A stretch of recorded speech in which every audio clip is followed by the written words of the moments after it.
Guys, naata karon sa Singsons Eatery, no? Ang famous o ang pinakalami nga adobo ug ang bula-bula dinhi sa Compostela. So, daghan kay ang mga suki nga mohapit gyud og Compostela kay ilang tilawan ang pinakalami nga adobo nga naara dinhi sa Singsons Eatery. So, atong tan-awon guys, giunsa nila pagluto ang adobo noon niya atong tilawan kung unsa siya kagumkom kay mao may ingon nila nga very crispy kaayo ang adobo ni Singson. So tara, let's go. Guys, naata karon sa kusina, no? Kundi lutoon ang pinakalami nga adobo diri sa Compostela o ang bula-bula, no? So I'm with Oliver. Kaya unsa imong giluto karon? Pork steak ni. Pork steak, no? Adobo, lumpia o bula-bula. Lumpia. Yeah, ang bula-bula. So kaning ilang bula-bula guys, special ni ka siya, pinutos man ni siya laya-laya. So karon guys, gilunod na ang baboy, no, so, ang adobo. So tan-aw na to kung giunsa gyud nila pagluto. Ano ni siya kaning lapuan pa gani? Una nimo i-fry, lapuan siya. Lord, it's tasty. Siya inig mohumok na yang kubal Di, mo ni nga kabugnaw gamay. Magadobo na rin ka. Di mo na rin siya i-fry.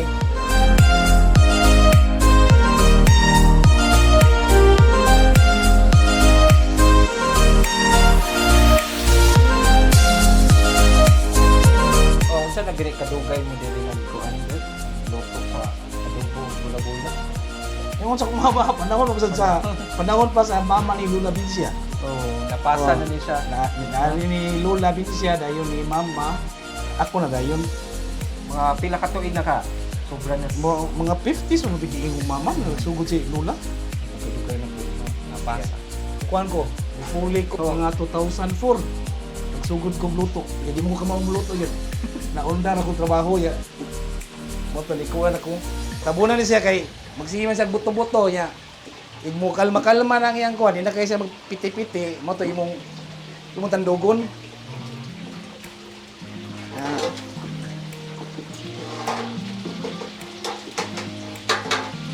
Ini siya mga dagag mga gabing kuhan, mga 20 minutes.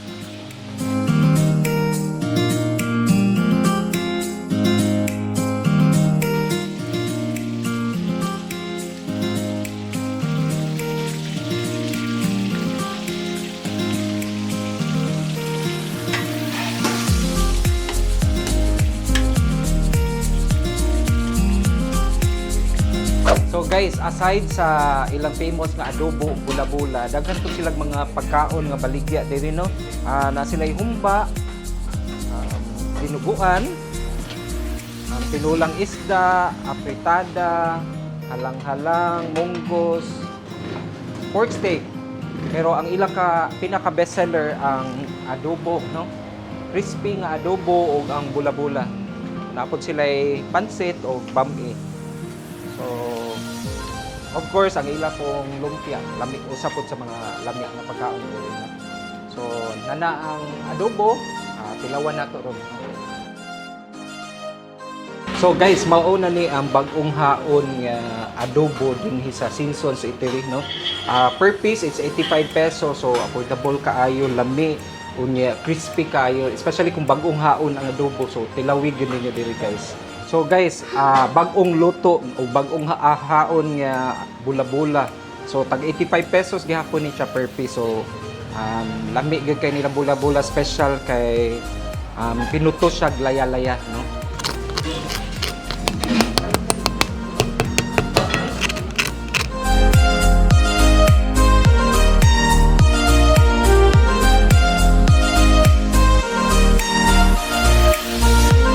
Guys, mauna ni atong paniudto karon, no? Of course, ang adobo, ang bula-bula, unya na apoy lumpia, na apoy dinuguan, usab po ni sa ilang bestseller diri.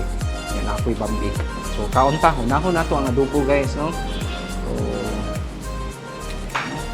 crispy kaayo ang panit, no? Akong itugsaw sa suka.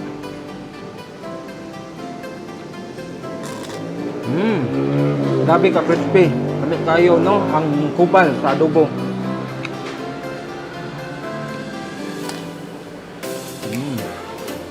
So sa Luzon guys, they call this bagnet.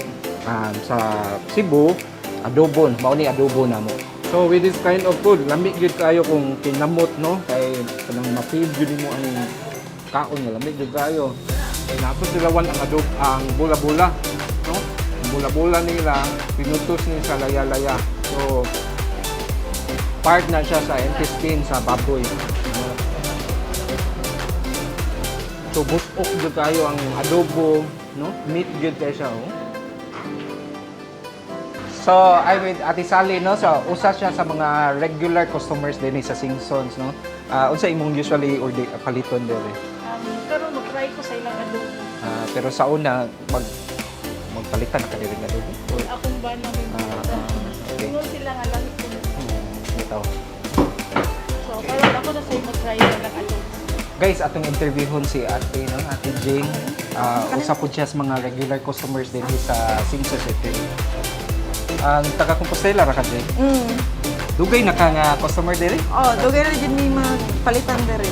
So, ang paliton gyud ninyo mostly diri adobo. Adobo o kaning bula-bula. Bula-bula. Pero karon adobo lang sa Okay. So, unsay naganahan nimo sa adobo nila? kuon. Sa uban. Crispy. Kita lamig gud siya. Murag kana. Lamig gud siya lasa. Para namo. Oo.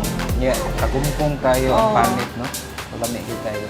So guys, I'm with Ate Renalyn, no? Usa sa mga tindira diri sa Singsons Eatery. So, ato interview sa ate. Dugay na ka diri? Mga kuan na sir, mga 8 years. 8 years, dugay-dugay na gyud, no? So, unsa nga days nga kanang daghan gyud kay mamalitay sa adobo Kuan. bula-bula? Sa- Everyday ba or kasagaran weekends, Sabado, Saturday Domingo? or Sunday. Mao gikusog, no? Daghan gid kay mamalit. But kasagaran sa mga customers, mga taga Compostela ra. Naikuan, naitaga kanang syudad. Like kanang mayor sa kanang Mandawi. Oo. Nga sila si Gobernador Vincent magkuan sa O kanang silang Group Gwen Garcia Oo. food usa sa mga customers diri silang Madam Marikita yo. makikita. No? So, so ito gid sila guys sa mga usas mga kanang customers nila. So, mostly maogi arion nila sa mga tao ang adobo gyud ug ang bula-bula. Although naa pa sila daghang mga ang lumpia, fritada, pork dinuguan, no? But mao ni ang ilang best seller gyud. Mo jud ni pinakakusog namo kaning dira. So, unsa kasagaran, unsang orasa ma-serve ang adobo ug bula-bula? Mga 7:30 na nami siya sa buntag. Okay. No? Ang maluto na mo ani sa buntag ning bula-bula mga 40 pieces. Nya ang kani siya mga 20 ana 20. o 20-21. So dali ra gyud kayo ma-sold out once luto na, no? Ang uban mag-atang gyud guys kay ilig pagawa sa adobo, sold Oh, out gyud mag-agad siya. gyud, mag-agad. So mag-una gyud ka sold out ang adobo, no? Sige. Singsons Eatery open every day. Bula-bula and adobo every day. Saturday and Sunday. Then, napod mi lechon Sunday. Kung makahapit mo guys, bisita mo diri Singsons Eatery. Guys, I'm inviting everyone to come visit, no? Singsons Eatery, one of Compostela's pride, among favorite og ang famous and pinakalami nga adobo ug bula-bula dinhi sa Singsons Eatery. So located just beside the old market, no? Left side makita ninyo ang tindahan nilang Singsons, no? Singsons Eatery open every day, Monday to Sunday. So naa diri ang pinakalami nga adobo ug bula-bula.